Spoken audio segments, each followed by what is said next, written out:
안녕하세요 여러분. 오늘의 흥미로운 영상 내용은 이 거품이 많은 시장이 나를 두렵게 하는 이유, 그리고 우크라이나 모스크바 스쿠터 폭탄 테러로 러시아 고위 장군 사망에 관한 것입니다. 우선 좋아요 버튼을 누르고 채널 구독 및 알림 설정 또 잊지 마세요. 여러분의 관심과 지지가 저희에게 큰 힘이 됩니다. 첫 영상은 월스트리트 저널의 투자 관련 기사 내용을 바탕으로 현 시장 상황에 대한 경고를 알려드리려고 합니다. 제목은 이 거품이 많은 시장이 나를 두렵게 하는 이유입니다. 시장이 과연 정점에 다다랐는지, 그리고 왜 이러한 낙관주의가 위험할 수 있는지 알아보겠습니다. 첫째, 시장 정점에 대한 경고. 최근 시장은 매우 낙관적입니다. 투자자들이 지나치게 긍정적으로 바라볼 때 시장이 상승하기는 더 어렵고, 반대로 작은 힌트 하나만 있어도 시장이 쉽게 하락할 수 있다는 점이 문제입니다.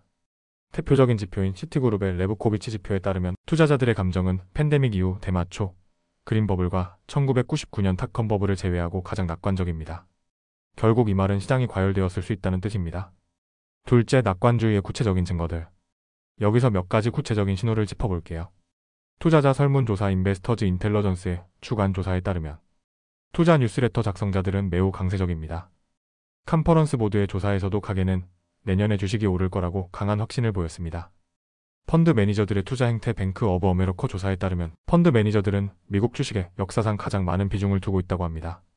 자금 흐름 투자 펀드로의 자금 유입이 매우 높고, 이는 새로운 최고치에 가까운 수준입니다. 이러한 낙관주의는 종종 과열된 시장이란 신호일 수 있습니다.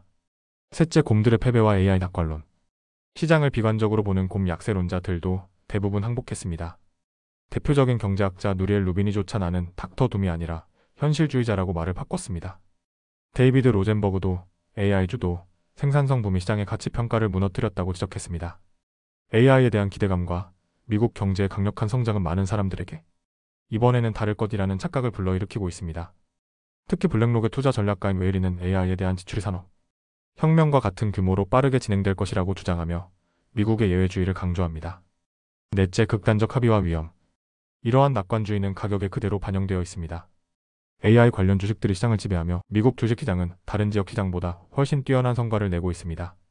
하지만 가치평가에는 누구도 신경을 쓰지 않습니다. 가치주들은 최근 가장 긴 연속 하락을 기록했고, 시장의 고평가 문제는 외면당하고 있습니다. 또한 주식 대비 채권의 수익률도 위험 신호를 보내고 있습니다. 다섯째, 기업 임원들의 움직임 내부자 매도. 가장 흥미로운 점은 기업 내부자들의 움직임입니다. 기업 임원들은 시장을 가장 잘 아는 사람들입니다. 그런데 이들은 최근 더 많은 주식을 팔고 있습니다.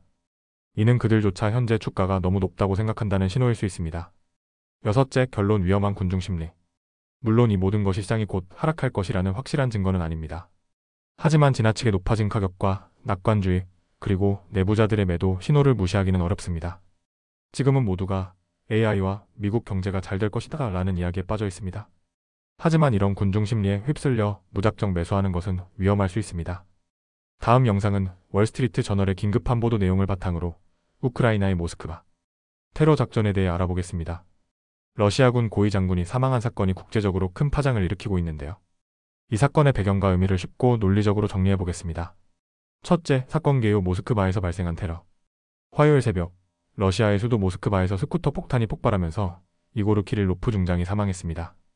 키릴로프 중장은 러시아군 방사능, 화학, 생물학 방어부대의 최고사령관으로 이 부대는 전장에서 방사능 및 화학적 공격을 막는 역할을 맡고 있습니다.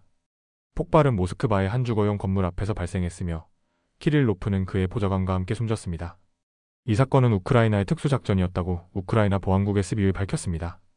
둘째, 이 사건의 배경과 의미. 우크라이나는 이번 작전을 통해 전쟁에서 우위를 점하고 러시아 군대의 핵심 인물을 타격하는 전략을 구사하고 있습니다. 3년째 이어지는 전쟁에서 러시아군 지휘관, 군사시설, 친러 인물 등을 주요 목표로 삼고 있습니다. 이번 작전은 러시아 영토 심장부인 모스크바에서 이루어졌다는 점에서 대담한 전략이라는 평가를 받고 있습니다. 셋째, 키릴로프 중장의 역할과 전쟁 범죄 혐의. 이번 공격은 단순한 테러가 아닙니다. 키릴로프 중장은 우크라이나에서 화학무기 사용 명령을 내린 혐의로 주목받고 있었습니다. 우크라이나 보안국 SBU에 따르면 키릴로프의 명령으로 4,800건 이상의 화학무기 사용 사례가 기록되었다고 합니다. 영국 정부는 키릴로프를 제재 대상으로 지정하며 그를 화학무기 배치 책임자로 규정했습니다.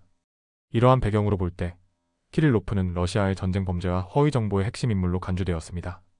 넷째, 러시아의 반응 강력한 보복 예고. 러시아는 즉각적으로 이 사건을 테러 행위로 규정하고 강력하게 반발했습니다.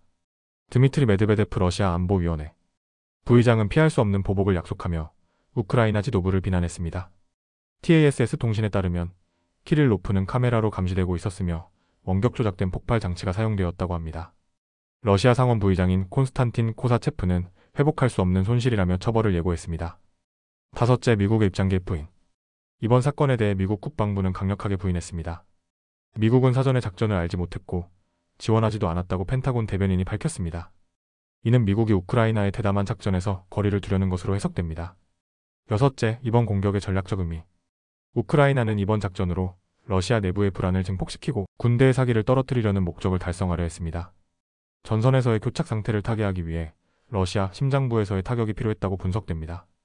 키릴로프와 같은 핵심 인물의 사망은 러시아군의 작전 지휘에도 차질을 빚을 수 있습니다. 일곱째, 결론 전쟁의 새로운 국면. 오늘의 사건은 러시아, 우크라이나 전쟁이 새로운 국면으로 접어들었음을 보여줍니다. 우크라이나의 전략적 타격은 러시아에 큰 충격을 주었고 향후 러시아의 보복과 추가 공격이 예상됩니다. 국제사회 역시 이번 사건을 주시하고 있으며 전쟁의 향방이 더욱 긴박해질 것으로 보입니다. 오늘은 여기까지입니다. 다음 영상에서 더 유익하고 흥미로운 내용으로 찾아뵙겠습니다. 이 영상은 투자 의견이 아닙니다. 매우 고맙습니다.